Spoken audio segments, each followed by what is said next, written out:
table. I'm Jonathan Albin. This is Game Master's Toolbox, and we are going to be doing the first of what I figure will be many of these Monster in a Minute segments. I will be making this in short bursts, and each of the monsters will hopefully be defined in about a minute or so.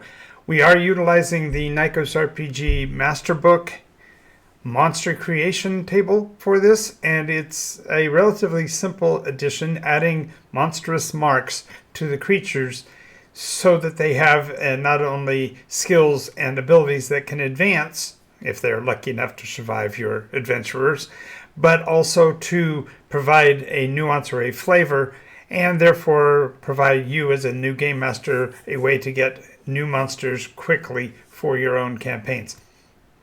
Now, in this case, I front-loaded, if you will, by coming up with the monstrous names and then utilizing the mechanisms in the master book that tell you how to go about the process. But I'm just going to be giving you some examples of how this process will work, and perhaps these will be 10 monsters you'll be able to use in your particular campaigns. Now, this mechanism does utilize the Nikos RPG mechanism, and for more information on that, there will be links down below for that. But let's get right after it. Before we do that, of course, go down below and like, subscribe, follow this channel for more information, and also become available, allow yourself to get to this material more quickly. All right, thank you for that, and we will get started right away.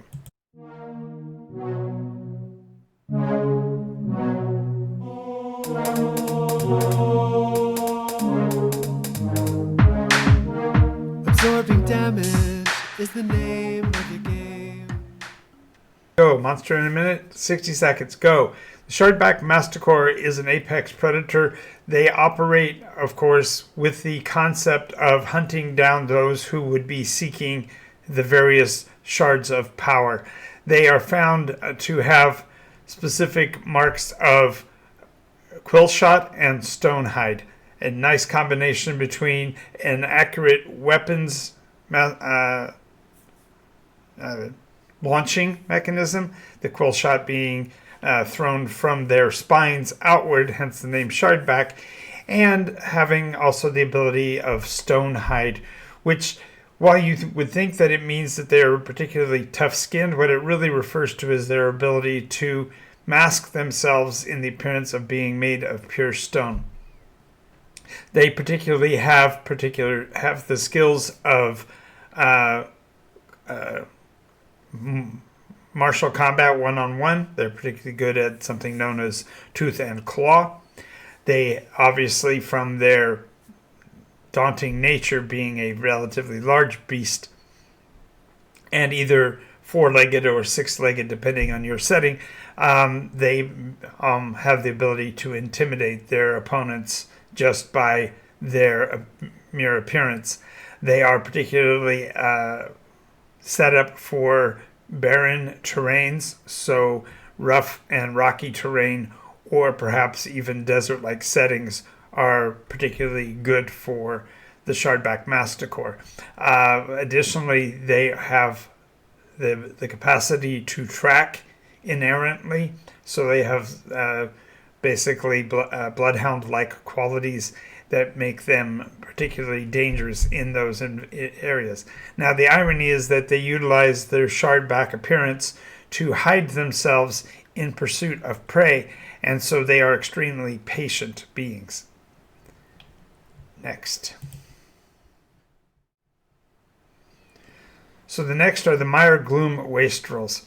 Now, they have the capacity for shadow meld, meaning they have the capacity to blend into the shadows, deepening them, and are able to therefore change the very tone of the reflection of their skin to make themselves able to hide. But also, because they are, as mentioned, a Miregloom, they are amphibious in nature and therefore can occupy both a watery or a above water surface for extended periods of time.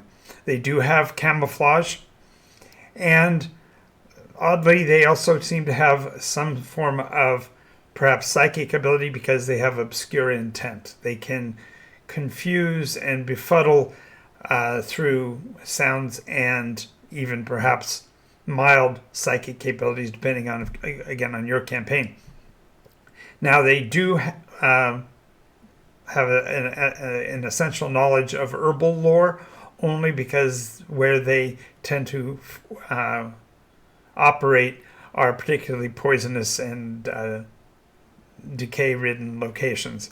And then finally, they do have animal empathy, as they are at least part reptilian in nature. Now, you'll notice that in these descriptions, I'm not necessarily providing a lot of physical description, because in the theater of the mind, each GM is going to be able to take the story of the creature and make it their own. And so therefore, I'm not trying to overbear what your campaign might be. So feel free to use the Miregloom Wastrels to either be a biped, who is a humanoid form, who is simply trying to lure the players to their doom, or conversely to make them perhaps an information source in a mire-like environment.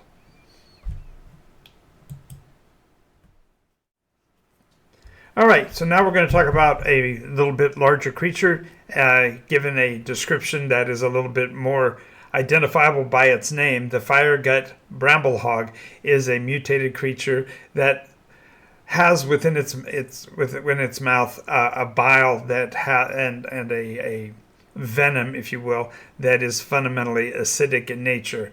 They have the monster marks of fire bloat, which means that they can actually breathe a gas that amplifies a fire's effect. So if, for example, someone were to have a torch in their hand, a fire bloat breath attack would therefore cause the flame to expand and explode in that area, fundamentally because they have those gases within them. They also have a thorny hide, which makes it relatively difficult for martial combat, although they don't necessarily have any particular skill in one-on-one fighting. As a matter of fact, they tend to prefer a charge and break process, which means that they're particularly good at engaging an enemy in rapid attack and then withdrawing quickly from the fight as well. So they're a runner, basically. They have endurance, so they have an extreme capability of handling physical combat. They also have an understanding of alchemy, which is how they are able to utilize their the bile ducts in their mouths to create this corrosive gas that we were just talking about. And finally, they have natural hide adaptation, so they are provided the equivalent of plate armor in their defense as part of their natural ability.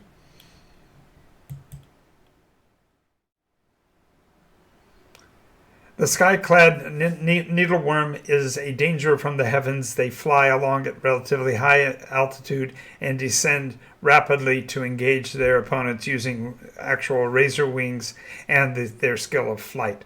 With these razor wings, therefore, they are dealing the equivalent of Blade 1 damage as they fly past, and therefore engage as if in melee, even as they are airborne and passing by. They are particularly good at aerial navigation. They even have a rudimentary weather prediction skill, which therefore also provides them with the ability to perhaps be used by the players to determine whether or not the weather is commodious to such attacks. They tend to prefer attacking from broad daylight and flying down from the direction of the sun, so they utilize their keen sight to find prey. And because of their nature as being skyclad, they also are creatures who are associated with the plane of aether, and so therefore their bodies actually have an arcane resonance and are particularly susceptible to sonic vibrations.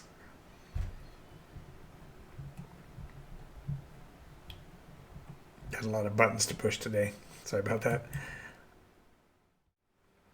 The next creature in our Monster in a Minute is the Cavernhowler. These are blind and subterranean creatures who focus their energy upon echolocation to find prey. They are, as blind creatures, not able to perceive of things. So if players find a way, for example, to become virtually silent. They can avoid the direct attack of the Cavernhowlers. Cavernhowlers, of course, on the positive side for themselves, also have the ability of silent step, and therefore they can theoretically sneak up on their enemies, and they utilize their echolocation, so their howls do give them information on position and location, distance and such from their enemies. Now they also do have a skill in Tunnel Skirmisher, which means they know their local terrain very well and can therefore sneak up on or avoid the adventurers. And also they do have communication with other vermin, which they then use as lures.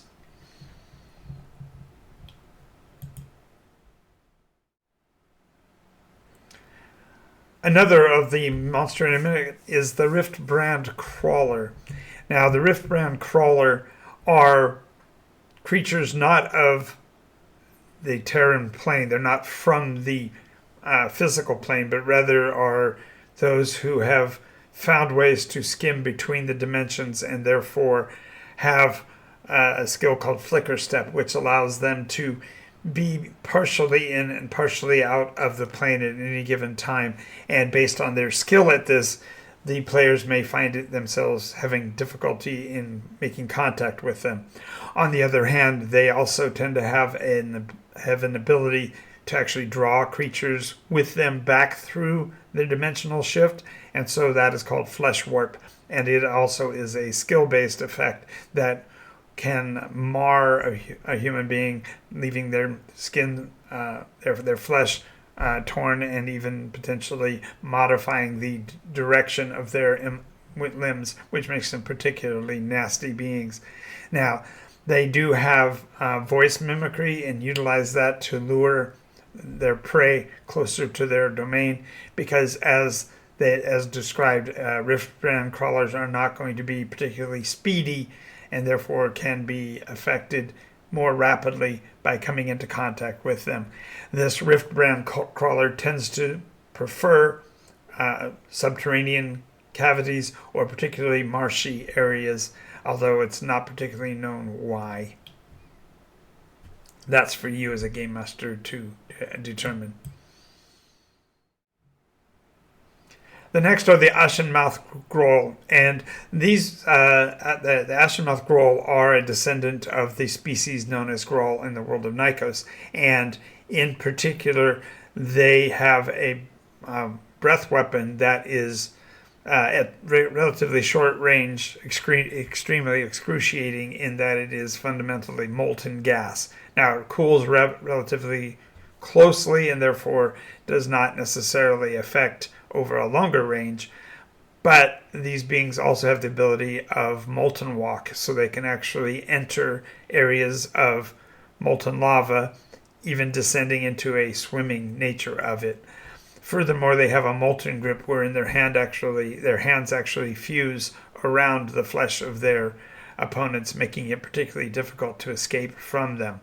They also are particularly good at and adept at the way of makers fortifying adobe-like structures out of their very own material. And they also have a great understanding of geothermal engineering. So should you be able to communicate with one, you might be able to gain information. Now, Grohl as a species, of course, are semi-intelligent. They can mimic words and comprehend somewhat the languages of beings of the surface, but they are particularly not commodious, shall we say, to people from the surface, and so therefore they tend to be pretty nasty enemies. Buttons, there's a button. The next is the Husked Dirgevine, and these are generally found in areas where there has been a considerable number of deaths wherein the bodies were not recovered and given proper burials, and so the Dirgevine are actually imitate corpses. they lay upon the ground and look the part and draw in those that might be their prey. They also generate a spore cloud if interfered with that creates a zombie-like effect for a limited time. They do not actually take over or occupy, but do utilize this opportunistic way to transport themselves from one battlefield to another. And this concept of corpse mimicry has made people to think that the Dirgevine itself is a form of zombification, so to speak, but they don't actually create zombies, only force others to look the part to transport their spores from one field to another. They also have the ability to control the vines of their corporal form and therefore reach out and grab others in order to utilize the toxin and drive more people into this zombie form. Now, because of this natural camouflage and their limited range, that you will find corpse vines generally found in large populations closely associated with one another. I'm probably taking too long on this one. The next is the Frillmaw Bansheelisk, and this idea is a sonic creature. It operates by using a sound attack. They therefore, for the most part, are extremely patient and hide in their environment, waiting until enemies get close enough for their petrifying sonic scream to affect. Now, it does cause, at the longer ranges, simple befuddlement and confusion, as the cries do echo and are curtailed by chirps and such, and their ability to project this sound over distance ironically counteracts somewhat the dune camouflage they generally take. So when they are hidden, you can't see them, but the sound of their voices draws you towards them with the idea of eventually attacking you with the petrifying sound of their voices and therefore being able to consume the beings whole. Okay, and our final one for today is the Thrumspine Wailer. And these are, again, creatures that are generally from the Everdark, although they tend to disperse into the surrounding areas, literally to draw more people to them. They utilize psychic wail if they are being harmed to try to dissuade the enemies, but their real effect is to cause the players to become befuddled and confused when they get them into the dark places, and they utilize the skills of navigational recall to bring those species back to their lair for destruction. All right, so we did 10 monsters. I don't know if I did it in 10 minutes. Probably was a little bit longer than I would have liked. But until then, this is Jonathan Albin, an ICOS RPG, and this has been Game Master's Toolbox. If you like what you see, make sure you like and subscribe and follow us so that you can keep up with the videos as we make them. And we hope to see you in the next one. I'm Jonathan Albin, ICOS RPG. And as my grandfather would say,